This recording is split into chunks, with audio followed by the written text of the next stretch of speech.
Here we go.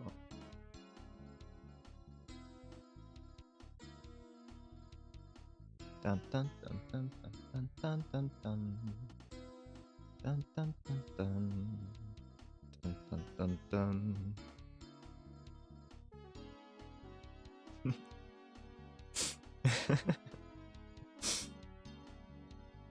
I got this sudden craving for French fries now. Yeah.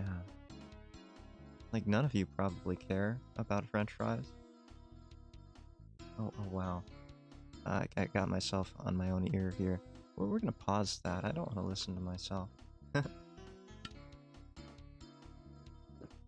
there we go. That's a little better. You know, I haven't had French fries in a while. The last time I had French fries... Yeah, thank you for the French fry emote. That's almost like giving me French fries. Yeah, I'll take that. The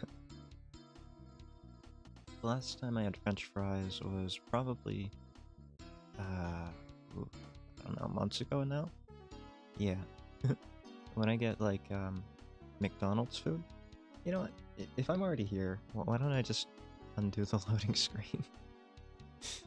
Hey there, hi there, Hyde here. Sleepy Hyde by the looks of it, right? Yeah, Sleepy Hyde. Now, let's readjust this. Heart, heart, heart, heart, heart, heart, heart, heart. Thank you for the hearts, yes. Yeah. So we're gonna be doing another Zatsu-Side-Pocket, right? I've had, well, very tiring weeks the last couple weeks. I wanted to talk about it last week, but I didn't get a chance to. But, I went to the dentist. Yeah, I know. Like, if you've been watching Hyde content since the beginning, then you know that, Hyde does not think highly of dentists, and dentists do not think highly of Hyde. Although that's not exactly the truth. Usually, they're very happy, right? They're very happy with Hyde because he still has all of his teeth, and he generally takes good care of them. Now, this particular visit, a lot of things went wrong, right? Like, I didn't get sleep the night before, which was already a red flag. It's not my fault, though, right? Like, I have a set bedtime, and I like to stick to schedules. So when the sun starts to rise, or it's been up for a couple hours, then I go to bed. Where is the Minesweeper? Hi, Sen. We're not doing Minesweeper today. We haven't done Minesweeper for, 4 weeks now. Yeah. We're playing some Zatsu-Side-Pocket today. Side-Pocket is one of my favorite SNES games. I used to play it a lot as a kid. It was one of the few games I could play as Little Hyde. It's so over, Minesweeper Bros. Yeah, Hyde is never going to win a game of Minesweeper. That's not necessarily true. This capture card, because I am playing this on the Switch with a capture card, but this capture card was $6 on sale, down from $9. So it's very possible that this capture card might just light on fire one of these days, right? It could burn right up. And that'd be fine, right? It wouldn't make much of a difference if it burned right up. I think this might be over a little bit too much, yeah. Yeah, a little bit too much over. But in the event that the capture card ever catches on fire and becomes a fire card, I guess we're gonna have to go back to Minesweeper until I buy another $6 capture card. Burning House ASMR. Hopefully it doesn't get that far. Like, if you've been watching since the beginning, you also know that my streaming setup is not on my work desk. No. The sound quality in my working area, not ideal. Too many echoes, right? It's not set up for it. So I stream on top of cardboard boxes, which are probably highly flammable, I had to guess. Yeah, I'm not too sure about the flammability of cardboard, but it's probably pretty close to paper. And that's actually... Here's a fun fact for you. There's a book by Ray Bradbury called Fahrenheit 451. Fahrenheit 451 is one of my favorite books of all time, and the title Fahrenheit 451 comes from the temperature at which paper burns, which would be 451 degrees Fahrenheit. If you want to convert that to centigrade, or even Kelvin, why would you? You can do that. 451 Fahrenheit. I'm not going to do the conversion for you. I don't like fractions, or, yeah, one of them is like 5/9 plus or minus 32, and, I can't remember, really. I can't ever remember which one's which. Theoretically, I could figure it out if, like, I got some paper and a pen, and I started making equations, but, yeah, it wouldn't be perfect. Yeah, I don't know about cardboard, though. I think cardboard's probably something that would burn a little bit higher of a temperature, right? Or maybe lower. A lot of people don't know this, but cardboard has adhesive in it to give it structure and,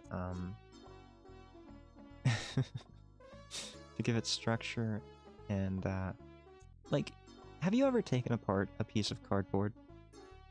I don't know if many people have, but usually, like, the cardboard, as long as it's not the cheap stuff, if you take apart the cardboard, you find a sheet of brown paper with triangular folded brown cardboard paper in between it, and then another sheet of brown paper sandwiching that construction.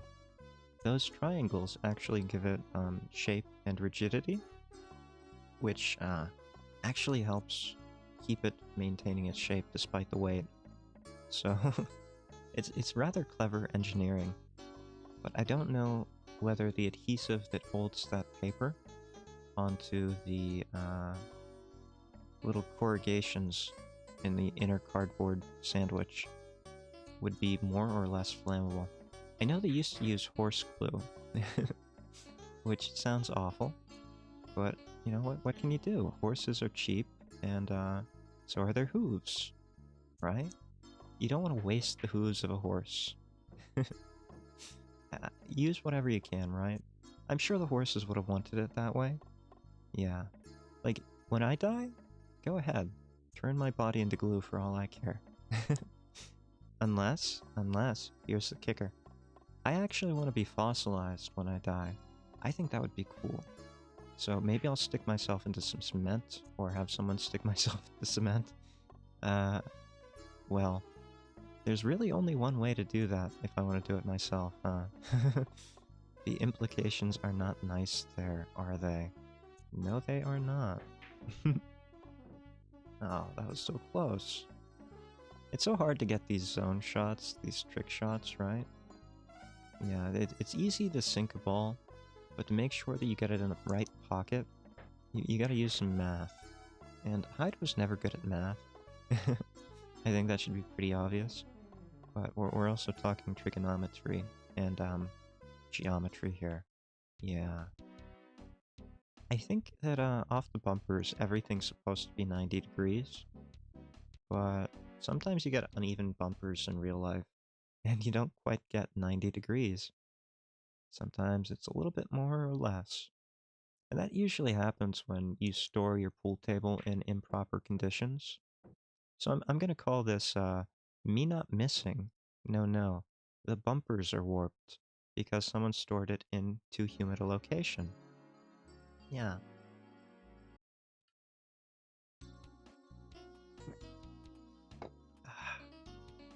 Can I, get a sound check here? Everything in balance, everything okay? Probably. I did, test it last week, and I have not recorded anything this week. So I'm assuming that everything's fine. Yeah. Probably should have done a sound test today. Just didn't. Was not in the, mood for a sound test today. as you can see, I'm Sleepy Hyde today, and can hear you in the game. Perfect. That's perfect. Thank you. It's fine for you. Good, good. I'm happy. I'm happy that the sound audio is sound and audio. Perfectly sound, perfectly safe. That's a double entendre of sorts, isn't it? You know, being sound, being safe, being secure, and also being audio. Yeah. I vaguely remember that I was talking about my trip to the dentist. Yeah, before I got sidetracked. So we're gonna go back to that, and me talk about my trip to the dentist last week, which was absolutely horrible. On so many levels. Perfectly sound and audio, like, hey, hey, hey, what's that supposed to mean?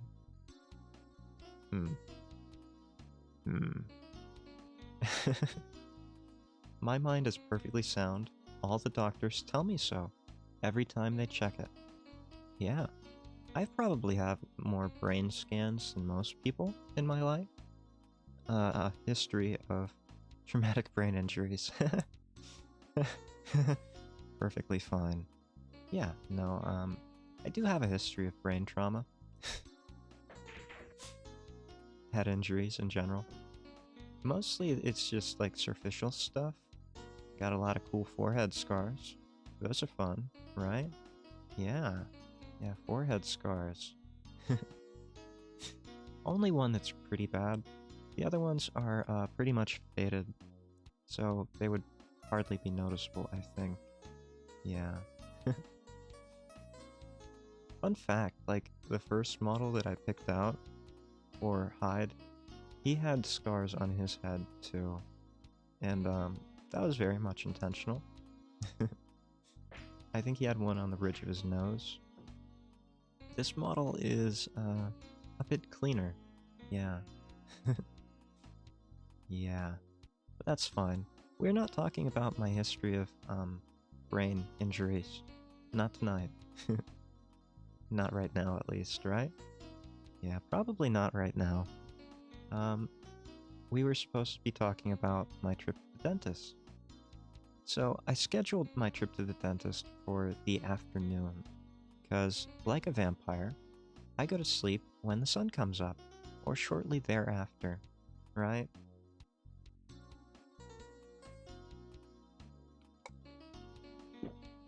Yeah. Shortly thereafter being the maximum time that I'm awake. But, despite knowing that, and scheduling things for the afternoon, I got a call just as soon as I was going to sleep. And it was, very fortuitous that I heard the phone vibrating, because I never have my ringtones on. It's always a vibration or a visual alert thing. Yeah, I don't like having, phone ringing. Like, the actual audio of ringing just annoys me, and I find it very annoying in general to have a phone ring in public. Like, I get it. Sometimes you have to do it. Like, if you're visually impaired or you have neuropathy in your legs and you can't feel a phone vibrating in your pants pocket. Or maybe you have your phone in a purse, right? I get it. You gotta have your ringer on. Hyde does not like it though. Yeah. So he never has it on. He tries not to have it on. Sometimes it updates without him telling it to update, and it defaults to his old settings, like the factory settings. I hate when technology does that. But, you know, technology will do what technology wants to do.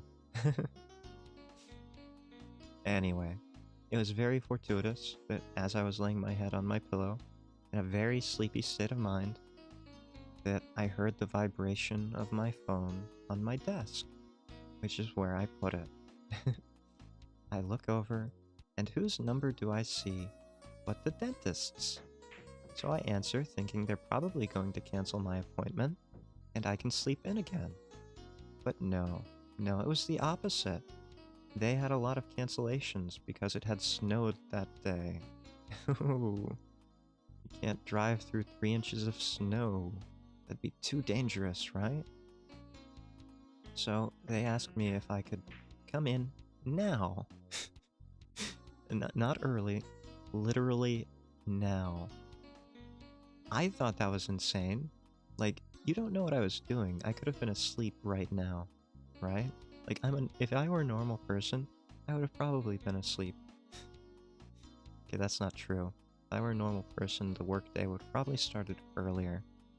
Here's the kicker though, you know, I was still working that day. After I got back, I had to work anyway. But I did go in early. I made them give me an extra 2 hours just so I could get a cup of coffee in me and, you know, get some nicotine. Yeah. I can't do anything without caffeine and nicotine in my system. That's quite literally the truth. My brain turns to sludge. I can't move. So, I need about 2 hours to get the Hyde engine running, as it were. What exactly is the Hyde engine? I don't know. I think that's my brain, right?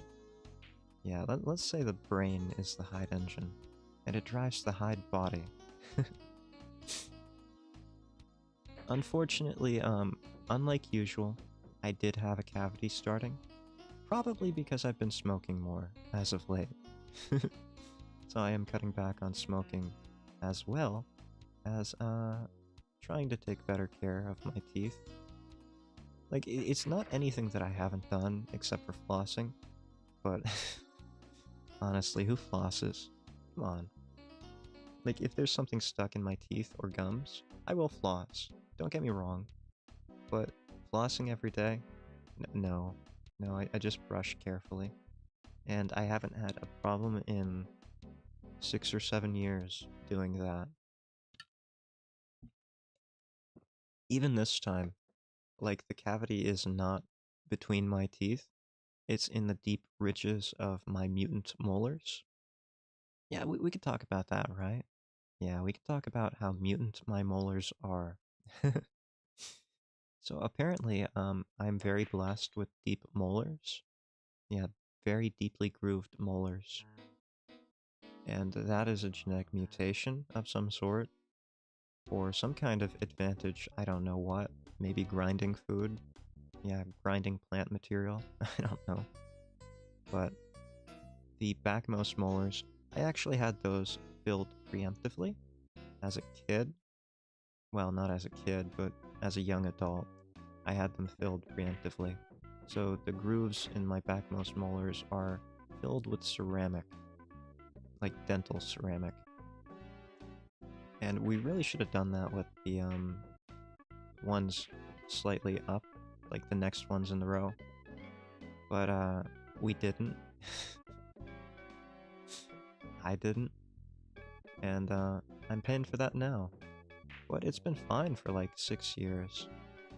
I can only assume that it's because I've been smoking more often. And you know, smoking, it does have consequences and side effects. So do be very, very careful. If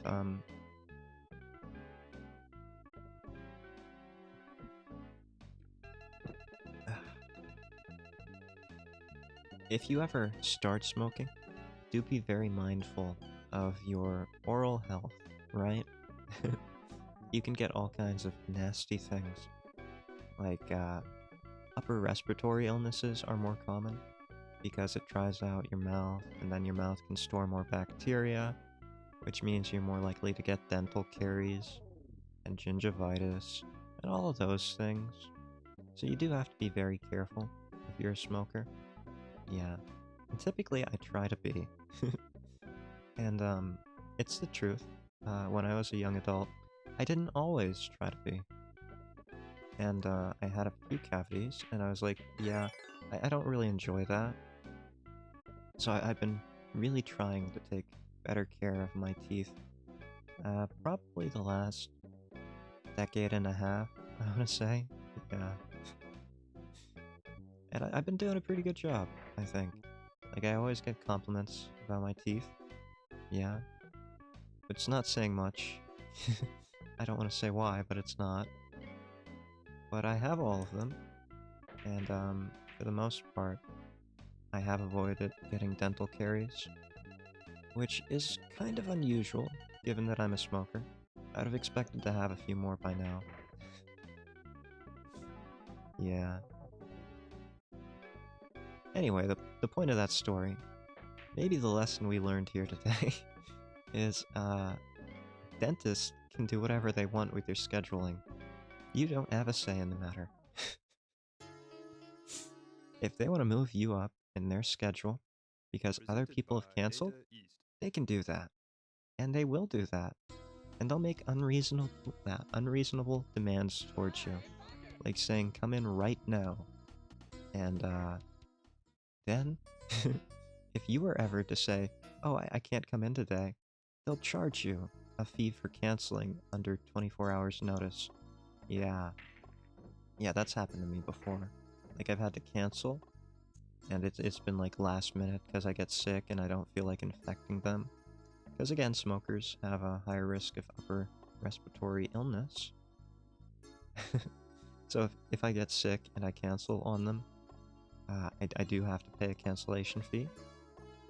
And sometimes I'm just like, well, you know what? Maybe I'll just go in next time. Maybe I don't care. Maybe I can infect them all and be a plague carrier. And they'll just live with the consequences, you know? Maybe that'd be fine. Maybe they deserve it at this point. I think it, but I don't do it, right? Yeah. Hyde isn't like that. Hyde does not like unnecessarily infecting people with his colds or flus or whatever else he gets. And I think I have one right now as well. Yeah. I do have a bit of a nasal congestion. I don't know if you can hear it. Probably. I can hear it. It's in my head. Technically it's in my sinuses, but it is in my head somewhere. The sinuses are in the head. Now, I haven't taken too much vertebrate biology, but I think that's probably true, right? Sinuses are in the head somewhere. Oh, that was close. Yeah, I think they're probably in the head somewhere. What else did I want to talk about last week that I didn't get to? I'm not quite sure. Here's one of the things, right? Like, I have this list of topics that I keep making longer and longer, and I've had some of these topics on the list since my first Zatsu Sweeper stream, or even before, and I still haven't talked about them. And I still have 6 pages of notes, topics, whatever you want to call them, that I can talk about whenever I want. And I thought that'd be a great idea, right, to have these Zatsu topics all lined up, all ready to go. But here's the thing.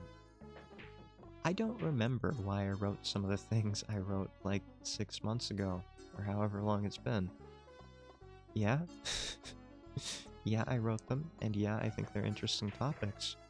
But I don't remember why I wanted to, like, talk about them specifically. Oh. What's this? Did we get some lag there? Yeah, I went orange there. Did I drop any frames? I don't think so. 1 second. I have been having some weird issues with my internet as of late.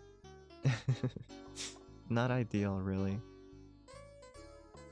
I think they really like updating things around here, like, they tend to upgrade the systems in the middle of the night when no one's using them.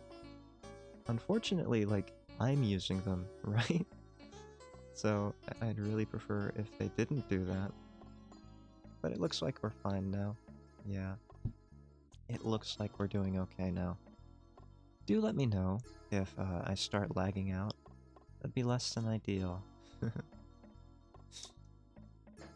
I remember just the other night, like, there was a block-wide outage. Yeah. I say block, but that's really the closest equivalent I can give you. It's not really a city block, but think of it as like an infrastructure grouping. I didn't notice. Glad you didn't notice, and everything's fine. But I did take a dip there for a couple seconds. I am monitoring these things, you know? Yeah. So, basically, the infrastructure here is... Well, they just tore out the landlines for telephones. But before they did that, like a couple weeks ago now, we were still using those. Landlines for telephones from like the 80s, maybe the 70s. Yeah, those were still in operation here. And now I don't know what they're using. I'd like to hope that they're using some kind of fiber optic cable, but I kinda doubt it. The internet always goes out late at night, sometime around 3, 4. So that's part of why I don't stream so late. I'm aware of the limitations of not just my infrastructure, not my hardware, but also the infrastructure of the internet service provider. Yeah, and I wish I didn't have to worry about that. Like, I pay more than enough that I shouldn't have to worry about that. But... sometimes you're lucky to get what you pay for. Oh, that was a terrible shot. Yeah. Very unfortunate, right? That you don't always get what you pay for. It's like buying a product, factory new, taking it home, and finding that it has a defect, a scratch, or, I don't know, a dead pixel, maybe? Yeah. Yeah, it's something like that. Luckily, I don't usually do that, and I don't usually have that problem. But I always have a problem with internet service providers. And it's not like I can get anything better, either. Which is the sad thing. This is the best I can do in the area. So my first world internet really is worse than some places. Probably better than most Australian internet is. I've seen a lot of people complaining about the Australian internet, and I get it, right? Australia is a horrible place. Let me clarify. Australia is a terrible place for infrastructure because of the environment, right? It's very hostile, and you've got to be very careful with it. There's heat expansion of everything, because sometimes it gets very hot in Australia. So you've got to be very careful with cables sagging or doing whatever. Then there's hostile, like, wildlife. What happens if there's a giant spider that nests in some kind of, I don't know, box of some sort that is critical for the infrastructure of, I don't know, providing internet to a certain sector of Australia? Well, no one's no one's gonna go and stick their hand in the box of spiders, are they? Hyde wouldn't want to do that. You'd have to fumigate that. So, yeah. Maybe use some cyanide? I think that's the most humane way of killing insects, right? Trap them in a jar with cyanide. So, if you just put cyanide in whatever box of spiders you have, yeah, that'll take care of the problem itself. Here's a fun fact. Spiders, unlike insects, usually have sets of lungs. Spiders have something called book lungs, typically. And they kind of look like a folded accordion, or how book bindings used to look like. Like, have you ever done antique bookmaking?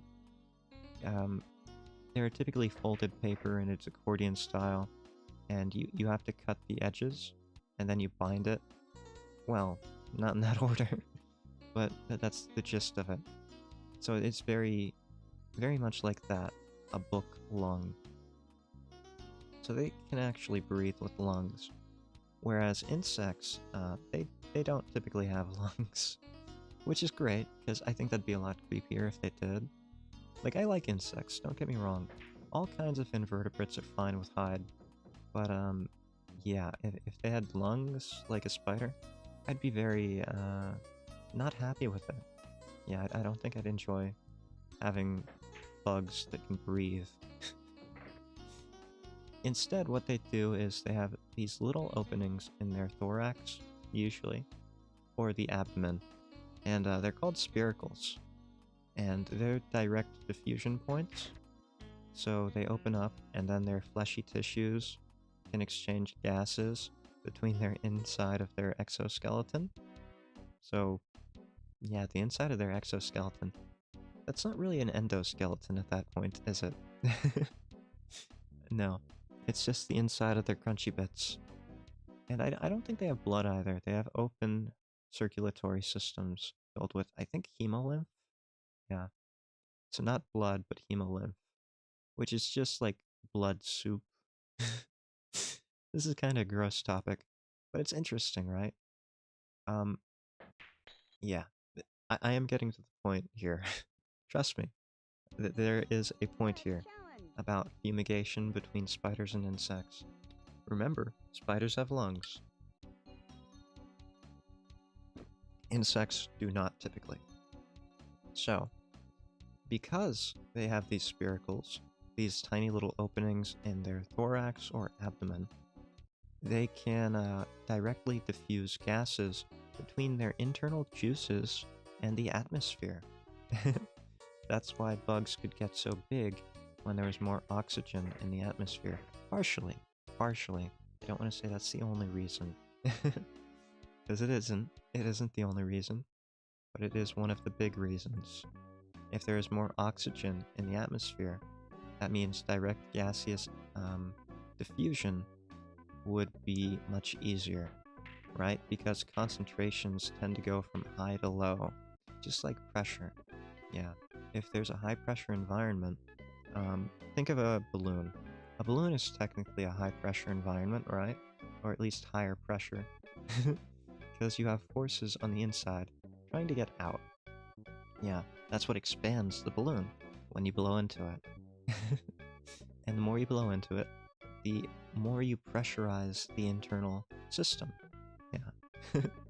But what happens when you pop that balloon? All of the pressure escapes. Well, it's not the pressure itself, is it? It's the contents, which are under pressure. But you get the point, right?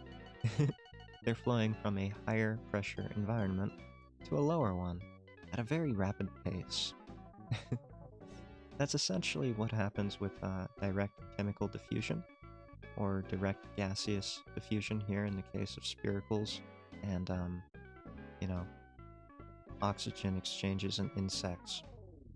Now, if you're thinking that this is probably a horrible design for a body, because no one wants to have their, like, precious bodily fluids open to the air all the time, yeah, you're right. That would be very, very bad. Which is why they have the ability to, almost on command, usually, open and close those spiracles.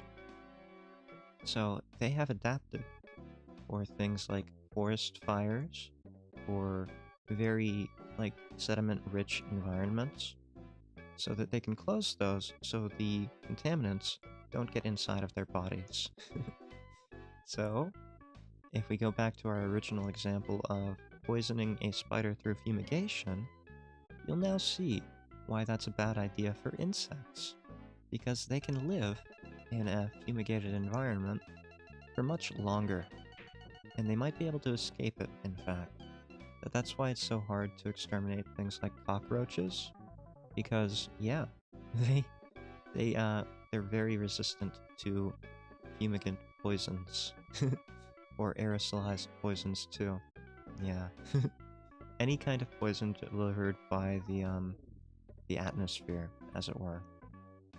Now they do work, but you have to get, like, the whole environment. Which is why they often put tents over houses when they're fumigating a house.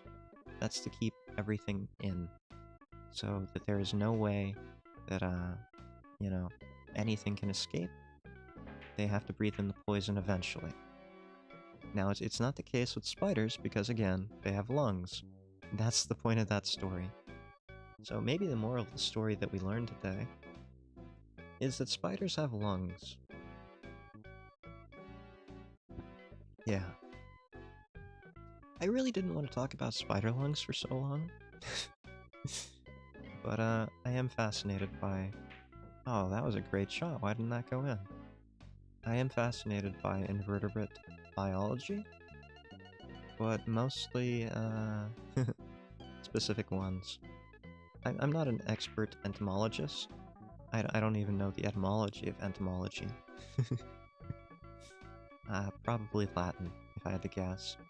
Yeah, that seems like a Latin word. But I do enjoy biology to some degree. I know, it's very obvious what I studied, and it's non-living materials. Fun fact, how do you distinguish a non-living material from a living material? Any guesses? I don't know either. Yeah, there have been all sorts of different distinctions or systems of taxonomy or classification for what's alive and what isn't. And classically, like things like viruses are not alive, whereas things like bacteria are alive. It's a very fine line that we draw on what's alive and not. So viruses, they have traits of living things, but they're not necessarily alive themselves. Some of the common traits of living things are the ability to eat, or to acquire energy in some form, to reproduce, and to reproduce on their own, specifically. Those are two of the major requirements for life. Yeah, as our taxonomic systems go, or at least our current ones. There have been more in the past, but let's go with those two. As you can see, viruses don't really have their ability to reproduce on their own. They need a host, right? They need to infect something and hijack the genetic machinery of the body to reproduce. Therefore, they're not really reproducing on their own, and they're not really getting energy either. They're more really just these organic machines themselves. And it's a very fine line there too. Because if you think about it, humans are just very complicated organic machinery themselves. We're multicellular, we have more differentiated tissues, but we're still just the same machinery at the end of the day. I think so, at least. Yeah. We'll try again, yeah. So, as long as you can reproduce on your own powers, I guess, and you have the ability to create energy, or use energy, I think you would count as life, right? Yeah. Presented by But David East. here's a fun fact too. Like, a lot of minerals technically are self-reproducing, and they can store a kind of energy, right? They can store the kinetic energy of certain environments in certain times. So, technically, certain crystals would fall under the label of life as we just defined it. So that there are other contributing factors to how we would classically define life. Like, you have to be made of organic chemistry, or organic chemicals, right? Typically carbon-based. But it doesn't have to be carbon-based. I think most organic chemicals are carbon-based. Because, we decided it was so. There's nothing saying that you can't have a boron-based life form. If you know the periodic table, boron is pretty much the same, what is it, column as carbon, and it can polymerize, it can have polymorphs of different arrangements for chemical structures. It has the same charges as carbon, I think. Yeah. Yeah. So, if you know the periodic table, you can predict which ones are probably going to be more likely to allow something like complex life to exist. And with that, we can probably talk about aliens, right? Yeah. Yeah. Let's talk about aliens. Aliens. Um, I actually wanted to talk about aliens for the longest time. It's just, I've been trying to get a tinfoil hat for my model. Because I actually like conspiracy theories quite a bit. And I know YouTube will not like me talking about conspiracy theories. But these are purely for entertainment and educational purposes. The conspiracy theories I am discussing are not necessarily things that I believe. Okay? With that out of the way, I think we can have a wonderful discussion on aliens. Yeah. So what are the most common kind of aliens you see in pop culture these days? It used to be, back in my day, that we would see these little green or little gray men, right? Educational, sure. How about entertainment then? Can we go with entertainment value? Yeah. We'll go with entertainment instead of educational. Yeah, little green or little gray men. Those are the most common ones that I'm familiar with. But there were all sorts of different aliens like reptilians, which would be like 7 to 8 foot lizard men. If you've ever played Dungeons and Dragons or watched Overlord, then you know that they're like lizard people. Yeah, that's what the reptilian aliens probably look like. Essentially. Yeah, from their descriptions, allegedly. That's what they look like. Then there are other kind of aliens. Like, I think there was one called the Vril, or something like that. And they were basically very Nordic in their appearance. Very tall, human-looking, blonde hair, blue eyes. You know, very Nordic for an alien, but very tall. And that was their characteristic. I don't think those are very common these days. Neither are the reptilians. In conspiracy circles? Yeah, alien face. Thank you. It's mostly like the little green and gray men. The Martian type. Yeah. And they typically are described as having very large eyes, right? Very small mouths. They're very short. They got big heads. Very bulbous. And I've always wondered, right? Like maybe there's some truth to this, but maybe they're not actually like extraterrestrial. I know a lot of people have probably said this before me, but there does seem to be a trend in humans where our facial features are becoming such that we are developing larger eyes, smaller mouths, smaller noses, smaller ears, and larger brain cases, as the case may be. So, if you project that out, and you just put us in an environment where we don't ever get sunlight, you might end up with something that would look like a classic gray alien. Or an anime character. Yeah, I think the in-between between modern humans and gray aliens would probably be an anime character, right? If you look at anime character designs, what do they have? They have very small noses. You can see mine, it's cute as a button, isn't it? They have very small mouths. They might not even be there, right? Yeah. And they have very large eyes. Just like a gray alien. But we have natural skin tones. Technically, I guess mine would be more of a deathly pallor. But that's fine too. And I do have red hair. But if I didn't, what if I didn't have hair? Can you see my forehead here? Yes, I have a very large brain case, I think, underneath this lovely red hair of mine. So, I think there might be something to the idea that aliens aren't actually extraterrestrials, as in from other planets out there in our solar system or beyond, but they might be us as humans, from a different branch of evolutionary history, from an alternate timeline, or perhaps even from the future, if you believe in time travel. I think that would be the most likely case, if these sightings of aliens were true. Yeah. what is inside your brain case? Mostly nothing. Like, it's like a balloon where it's just inflated with a bunch of hot air. And the hot air is trying to constantly escape through my mouth. I think that's how it works, yeah.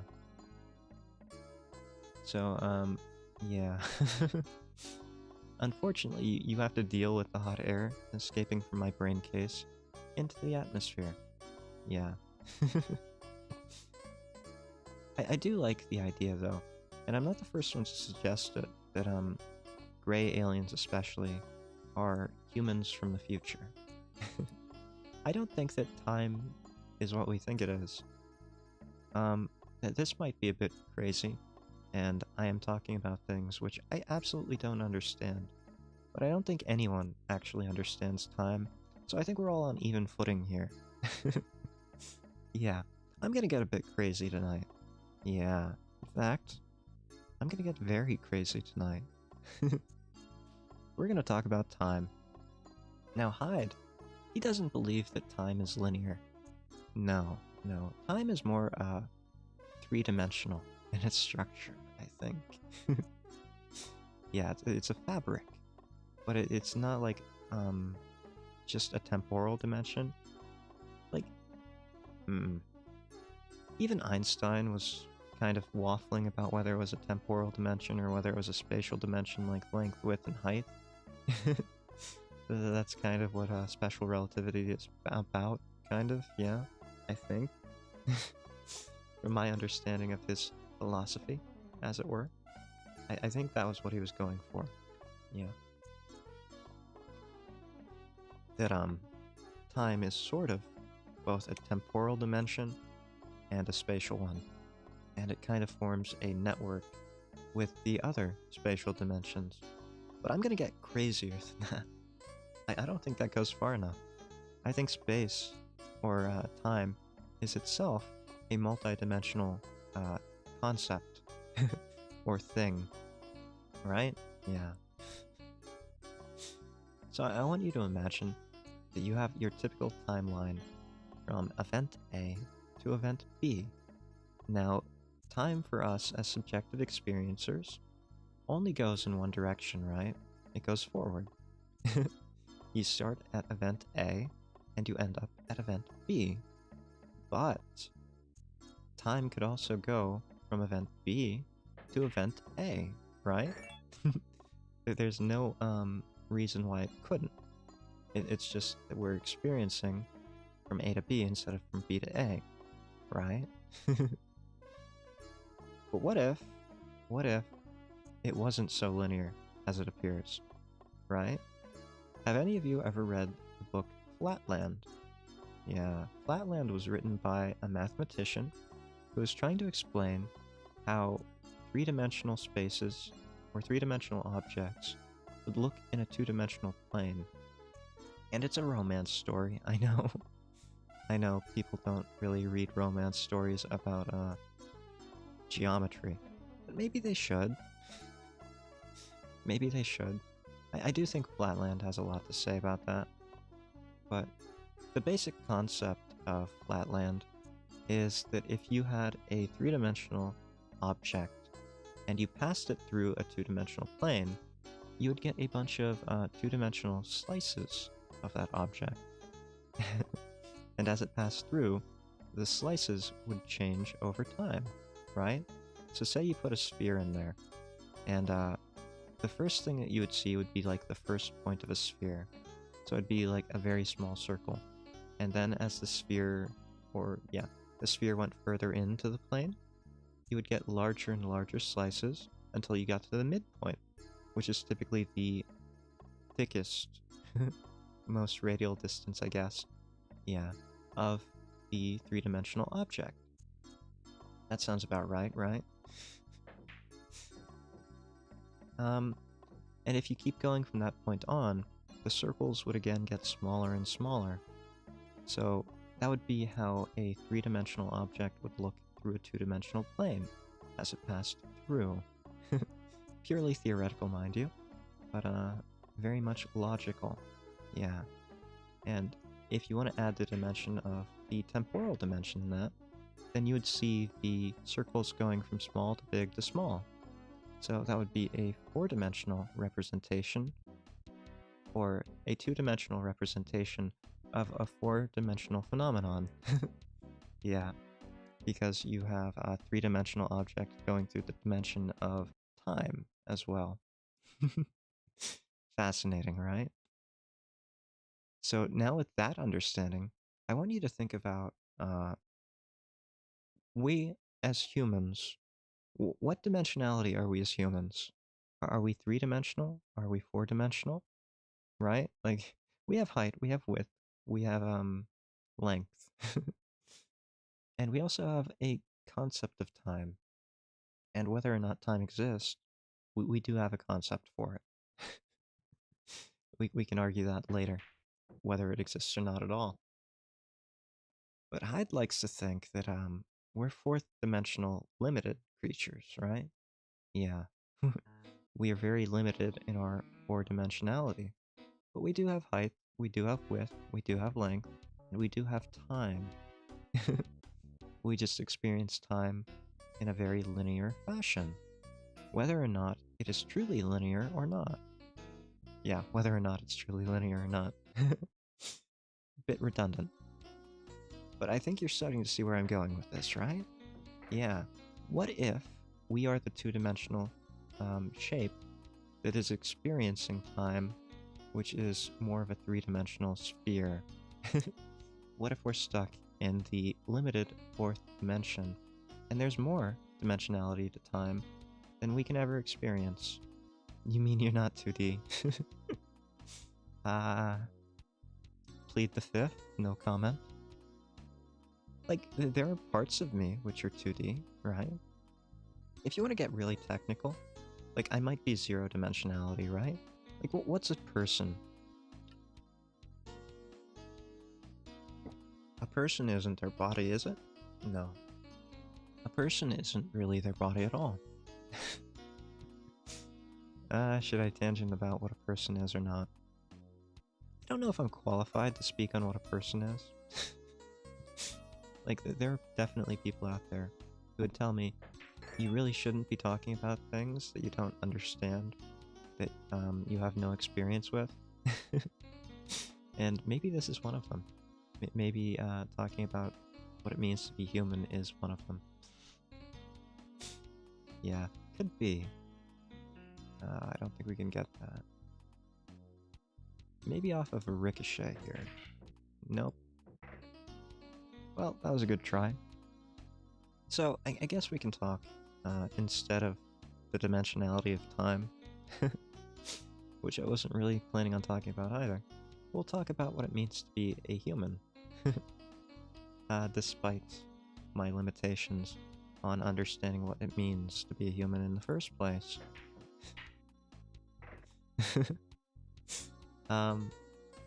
So, in my experience, a human is not their body, and a human is not their mind. There have been many people who have tried to argue that the human is entirely material, right?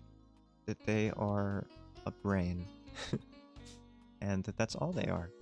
The material body is life support, it's organic machinery for the brain, which is the person. And there is some evidence for this, because we've never seen a person without a brain.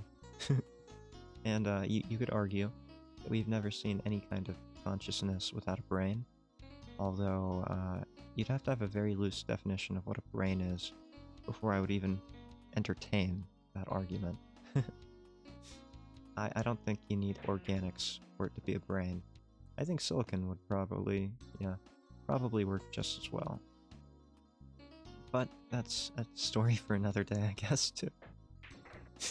On the flip side, there are people who have argued that a person is entirely immaterial, that they're an immortal soul, or that they're meta or epiphenomenon. So meta and epiphenomenon are kind of things that happen as a result of processes. So they don't actually have any form or substance to them. It's kind of like what's the best way I can describe an epiphenomenon?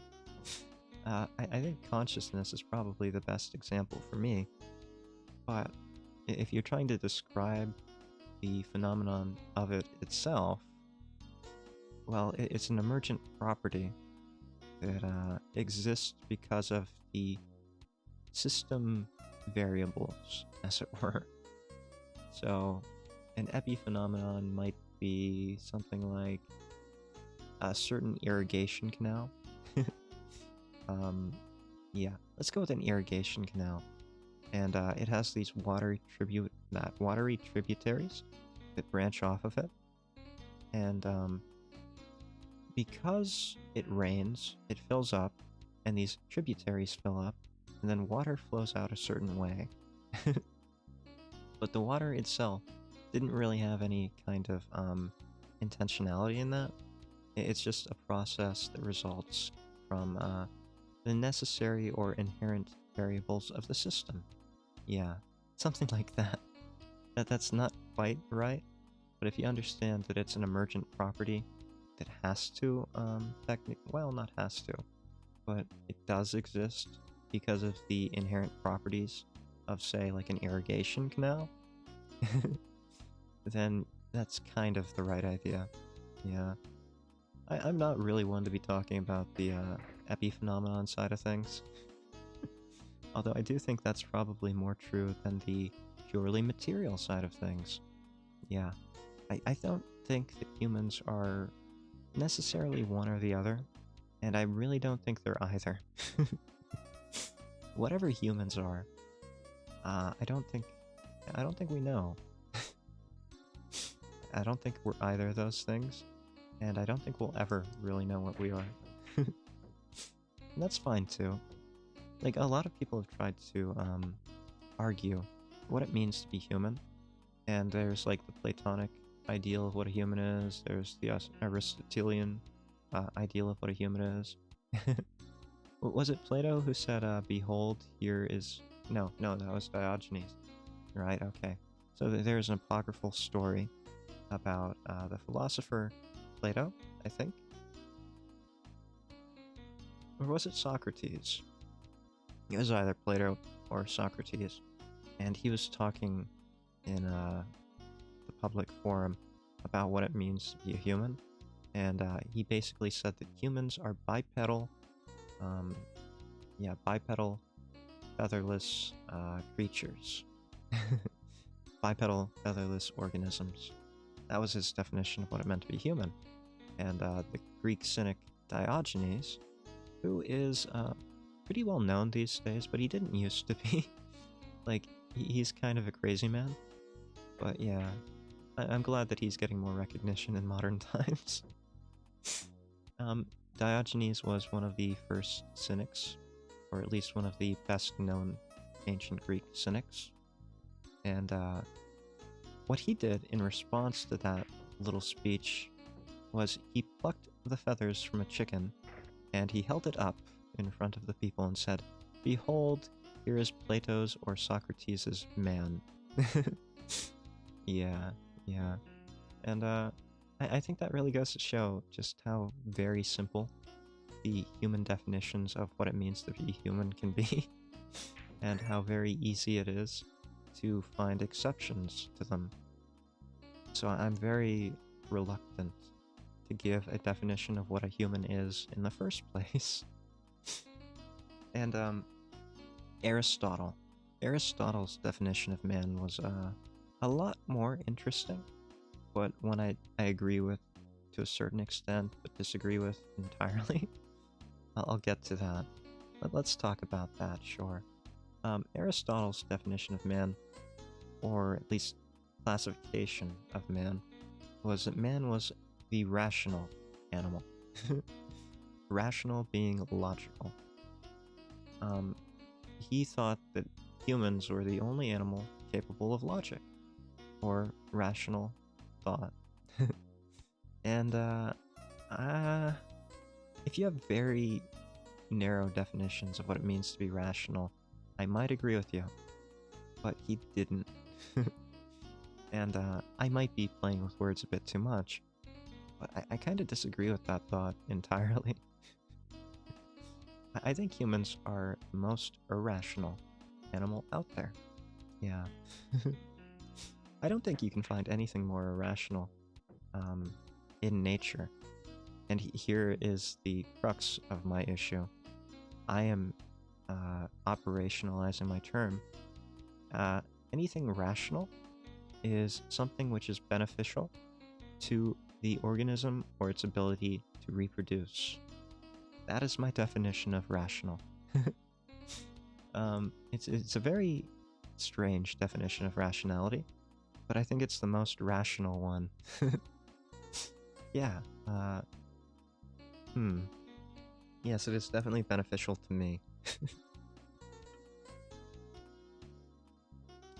So, I think that some things which humans value, or have valued, and things that I value as well, things like loyalty or self-sacrifice, I very much value these things, right? I think they're very human traits. You don't find self-sacrifice in just any animal. No.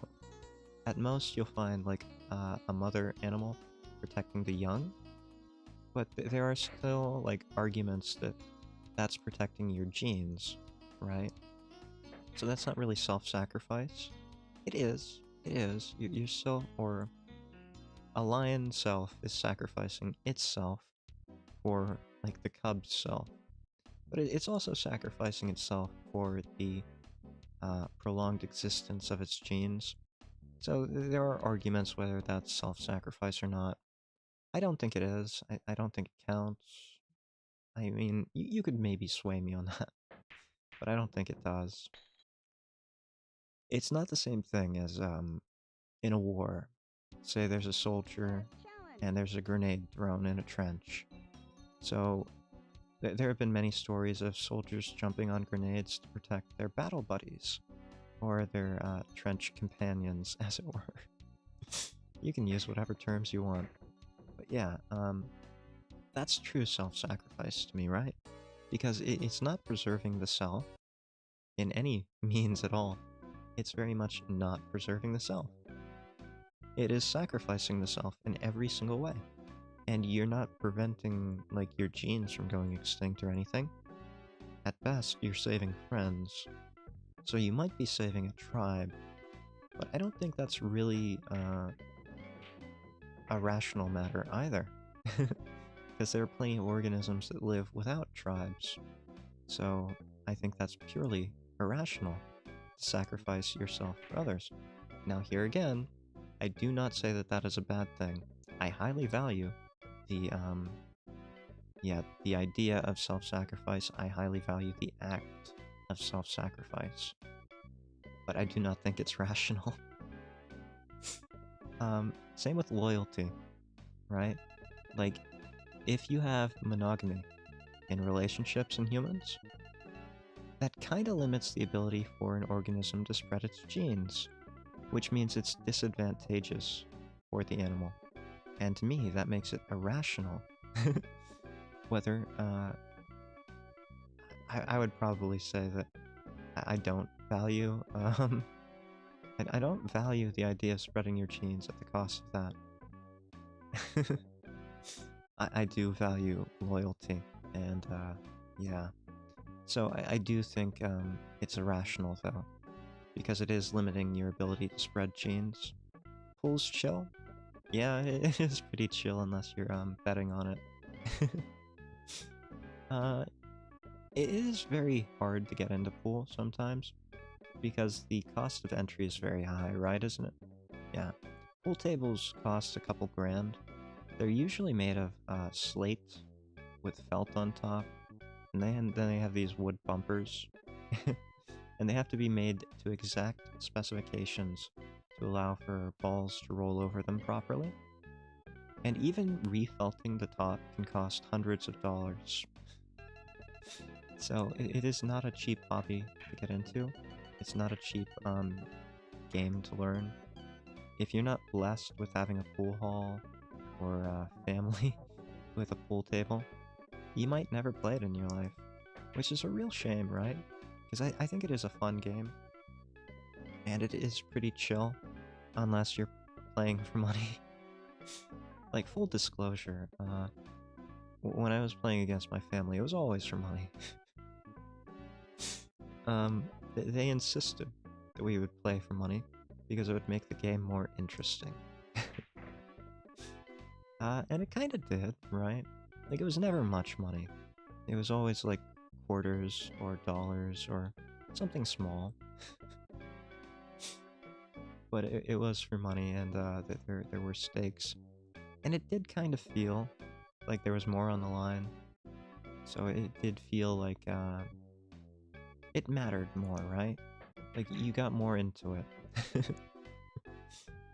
It was a lot less chill then. But on the bright side, like, they were usually drinking, and I was young, or too young to drink.